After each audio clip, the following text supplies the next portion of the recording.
My name is Will Ewing. I'm the founder of Keystone, and today I'm sat here with Ed Richardson, our Director of Education. We'll be speaking about applying to UK universities with a particular focus on doing so from abroad. And I'd like to start, Ed, by asking why should families who are based abroad even consider the UK? It's a good question, because there are lots of other opportunities, but I guess university education is synonymous with the UK. We have some of the best institutions in the world, Oxford, Cambridge, to name but a few. So I think many of our institutions are internationally well regarded. Yep. So that's a big pull for a lot of people. Another point would be that we offer a lot of courses that are quite specific, whereas universities in America offer more generalist sort of liberal arts degrees, those sorts of things which keep students broader for longer. So ours tend to be quite subject specific and focused, which can really benefit some students that want to kind of drill down into a subject quite quickly after school. So I'd say that is a benefit as well. I think English language, I mean obviously in America, in Australia, and other parts of the world, most university instruction is probably going to be in English, certainly in those countries I've mentioned, but doing it in England is going to really bring on, for the international student, their level of spoken English. So I think that's a real plus too. I think the other thing which might also be a plus is the sort of the situation of the university itself. We have quite a lot of traditional classic universities, often set around campuses or within towns and cities, which are quite distinctive and give a different sort of atmosphere to university life than the typical college campus that's often seen around the world. One of the thoughts I just had is alumni networks as well. If you go to places like Singapore and Hong Kong, Definitely. a lot of the UK universities have quite wide networks in those places. I think they're pretty far-reaching, their tentacles certainly, and they receive investment from around the world, and obviously they have droves of international students coming to the UK to come to our university. So I think the networks are far-reaching, and obviously that stands people in very good stead when they leave. The kind of credibility of a university degree, I think, holds up very well. It has a great deal of value attached to it, and you can sort of walk out of a top UK institution and walk into many parts of the world, most parts of the world arguably, and that bears reference, and it has it's a gold standard, I guess. Excellent, Ed. Thanks very much. Sold on the UK. Let's talk about how people go about thinking about UK universities. So Sure. obviously they'll have quite a few famous universities in mind. Should families and students choose the university, or should they choose a course when thinking about applying to the UK? It's a tricky one, this one, to answer to a family that are hell-bent on a particular type of university. But my recommendation always is course first. Yep. Because you're going to do it for 3 or 4 years, and in some cases 6 years if you're going to become a doctor or a vet. And as a consequence, it's really important that you enjoy what you're doing, the material you've got to connect with. If you don't, you'll find it a very arduous and long process, or indeed you might end up swapping. So I think it's important that you look at the course first before then considering the sorts of institutions that offer that course. Right. So what sort of considerations would you recommend for when sitting down with this massive long list of courses? I think you're kind of in broadly 2 camps. You're either in the camp where you're loving what you're doing in sixth form. There's some subject or combination of subjects which you really connect with, you enjoy, and you want to study further. And indeed, perhaps at school, you're even pushing the curriculum in different areas by being parts of societies or doing your own personal research on the side. And in which case, it tends to be that you are able to find a course that links in quite well with the subjects that you have a passion or an affinity for. Yep. Or you're in the camp, which I know I was certainly in when I got to the end of my A-levels, of not really knowing at all what you could do, and the choice is endless. There are some fantastic online tools which you can use where you can plug in your A-levels, your higher level choices, which can give you an indication of the types of courses that you can study. But broadly speaking, they're split into 3 categories. You've got your arts, your humanities, typically, and then you've got your sort of STEM subjects, your science, technology, engineering and maths. And so it's about trying to work out which of those might suit you best. And then once you're in a category, drilling down into the different types of courses that are offered within those categories. And generally, do you recommend speaking to your teacher at school or maybe an independent advisor like you if you're stuck? I think that is a must for everyone. Yeah. Start with a teacher at school, your tutor, often head of year. You'll often have a designated person that's in charge of universities in a school. And as a consequence, they've got years and years of experience. They've seen lots of people like you before, and it's really important that you start with them first. Yeah. I think also perhaps go in order of subject teacher and then go forward into the kind of more specific help with regards to kind of university advisors, those sorts of things. Of course, once you've collected that information, I definitely go to parents, carers, those sorts of people, because they know you very well by way of character, and they can give you some advice on the sorts of information you're receiving, your own personal research, and then indeed I think an independent sounding board, an advisor, can be very useful at times, particularly if you can't see the wood from the trees. Yeah, great.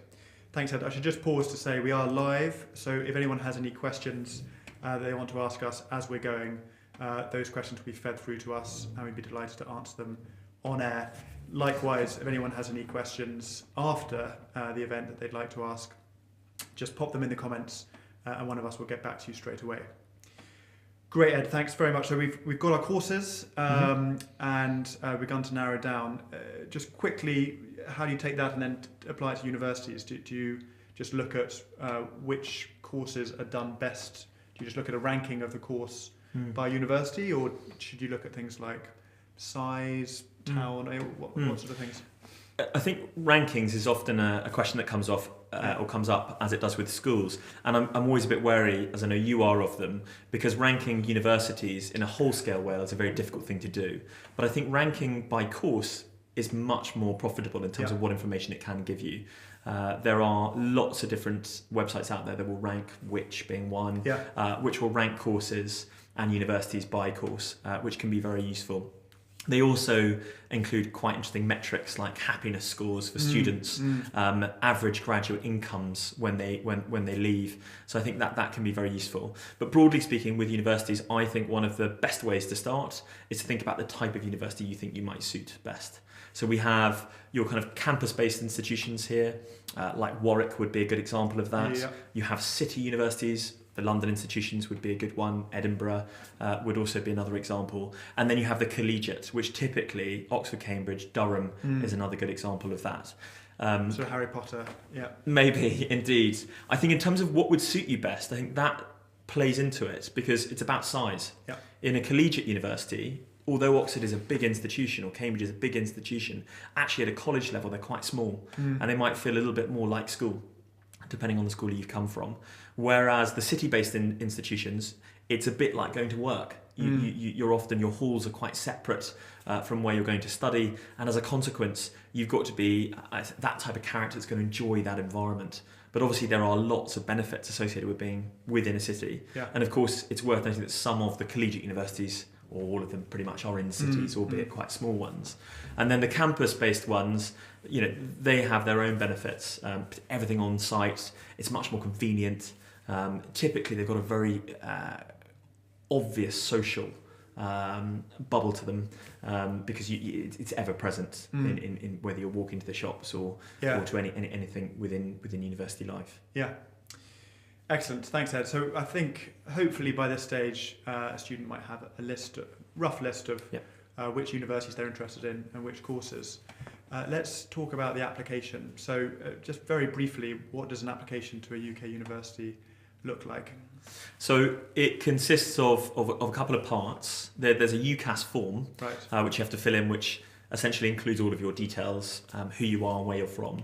So that's more of an admin logistic. Exactly. And then within the form, there are components which you have to submit, and then also your school has to submit. The personal statement, which is a 4,000 character, 42 line, 47 line document, which essentially is why you want to study this course at these universities. So that's about a side of A4. Exactly. So compared to the US, much smaller. Indeed. In fact, I think some colleges don't have a word limit for the college essay.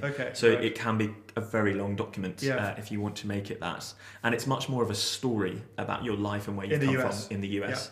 Whereas in the UK, the personal statement is quite systematic. Yeah. It's about really getting to the nub of why it is you want to study this course and what makes you a credible candidate. Right. The other part of the UCAS application is your reference, which is written often by a tutor or a teacher. When I mean tutor, I'm talking somebody pastorally within a school. Yep. Or head of year will write that.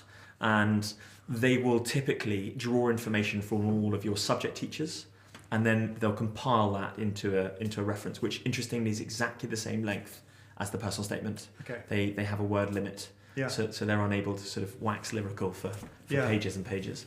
So a university admissions person, when they look at you, the student, they'll see your personal statement, just one page, a similar page length written about you from someone else. Yep. Your grades? Yes, so there'll definitely be grades in there, Yep. depending on the sort of educational pathway you've chosen. Yep. But let's think UK for the moment. So you'll have GCSE grades on there, Yep. definitely, and you will have predicted grades on there as well. Yeah.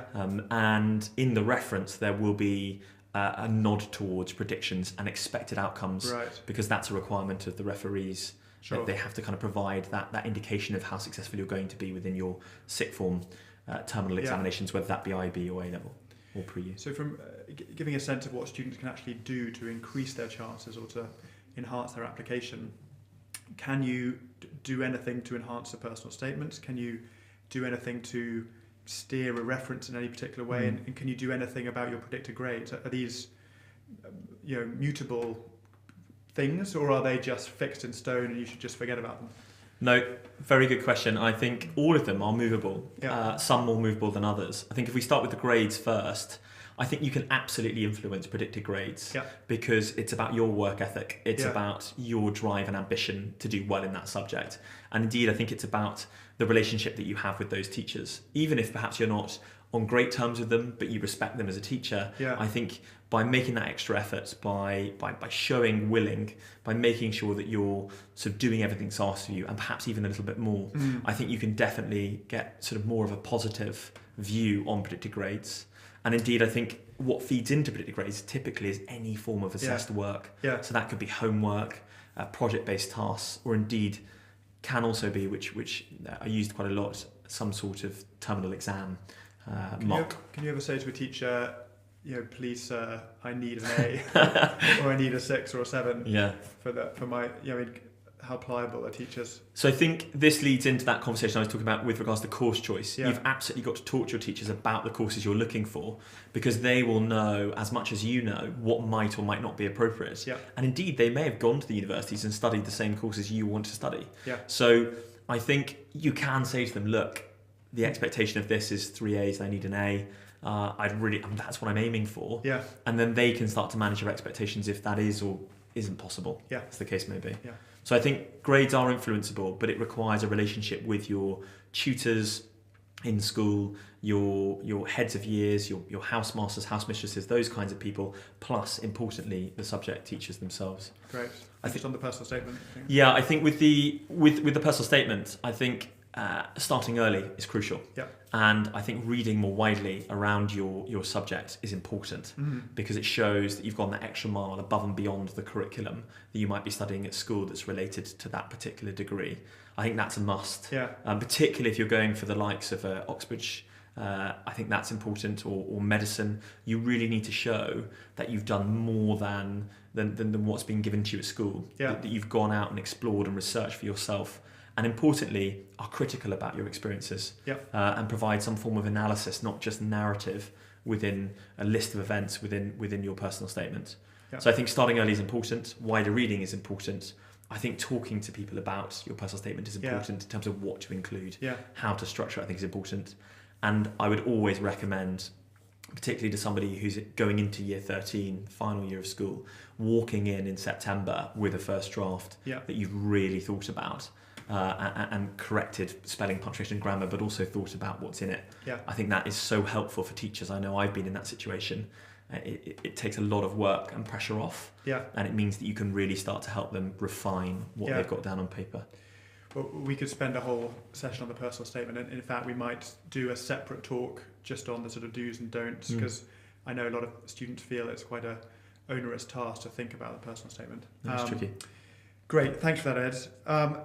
let's just end by talking, firstly, just about particular considerations applying from abroad. So, some students, I gather, might be applying completely independently, so without their school. Is that possible that you have to do that? Absolutely. You can apply independently. If you go onto the UCAS website, and you select the option for independent candidate, you can sign up. You can do all of that, fill in the form. It's very intuitive. They've got videos to explain how you get through it. I have to say, it's a great website. Your teachers who may never have written a reference before, they will also be able to access guidance through that website in terms of what's expected of them. Because obviously, as I said, the reference is an important part of the process. So all of it's on there. It's sort of a one-stop shop for personal statements, references, but also applications and course choice. Those sorts of things are all in there. So you can apply as an independent candidate. Although increasingly I find that a lot of international schools and also schools in foreign countries that are sort of state-based are having some form of UK advisory in there. Given the UK status in universities. Definitely. Great. And what about if you're doing a local curriculum? Are UK universities quite good at understanding different types of qualification? I think they're getting better, definitely. I think it's a challenge, though. There are so many different qualifications that are out there, not least in Europe. And we have a lot of European students who are applying to the UK. I think universities have slightly different approaches. And I think at the moment it is a university by university approach to certain qualifications. The French baccalaureate is a good casing example where some universities will offer different levels within the French baccalaureate for the same course. And that's probably just because of interpretation. But there are companies which you can go to and also universities you can go to where they can look at your qualifications and sort of make them equivalent to a UK-based qualification or an internationally standardised qualification. Does it work a little bit like a currency? Yeah. So you sort of, an A here might lead to a B here or Indeed, an A star here. Or I think probably just UCAS points. It'll convert quite neatly into that so that you know sort of where you stand with that. And I think that's an important bit to get a handle on quickly because one of the things which we kind of didn't touch upon with course choice for international students, which is probably really important, is how do you choose your 5? And I think the rule of thumb typically tends to be, and I know you say similar things when you speak to parents about this, is that you tend to have one sort of reach university or two.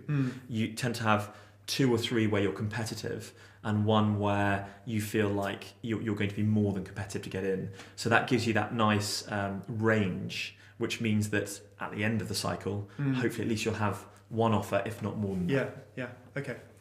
Great. And just as a sort of last question, tests. So if a student are applying from a non-English speaking country, will they have an English test to sit? Will there any other test that you have to sit? They will. The IELTS tends to be the kind of most prevalent one, although TOEFL is another one that they can sit.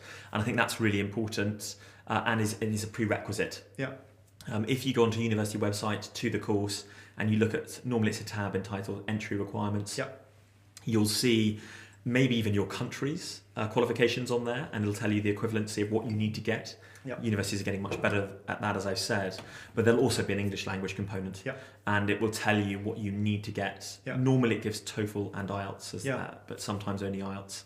I think if I was recommending one over the other, I'd definitely go, I think, for IELTS, which is a speaking, reading, listening and writing test. Great. And typically universities in the UK are looking for 6.5 and above. And if you're reasonably fluent in English, would you get 6.5 quite easily, or is it quite hard? You should do. You absolutely should do. And if you're pretty fluent, you should be kind of aiming for the sort of 8s of this world.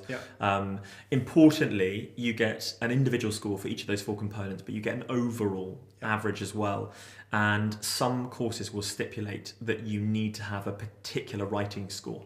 And that makes sense because obviously they want to ensure that you're able to kind of submit work to the level they need it to be at. Of course. So that's kind of the English language side of things. That's definitely a component that needs to be considered. But other universities may have subsequent tests depending on the course you're applying for and also the university itself. So we can talk about a few of those. Well, I think there are so many. Exactly. If parents want to ask particular questions, they can just get in touch. Exactly. We'd be delighted. So just to end, Ed, I mean, you've spent many years advising families on applying to the UK. Mm-hmm. Just quickly, how do you tend to help families? Is it with the personal statement help? Is it with this test preparation? Is it with course choice? Yeah, how can you and how can Keystone actually hold people's hands through this? So I think we typically help with all parts. Yeah.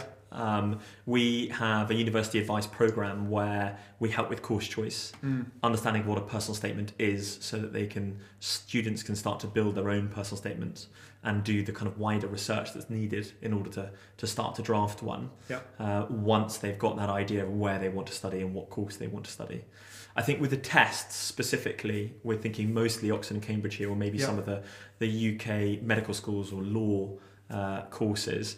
We would have tutors that could provide one-to-one support online, particularly if they're abroad, which works fantastically well. Yeah. So we can support them in that capacity as well.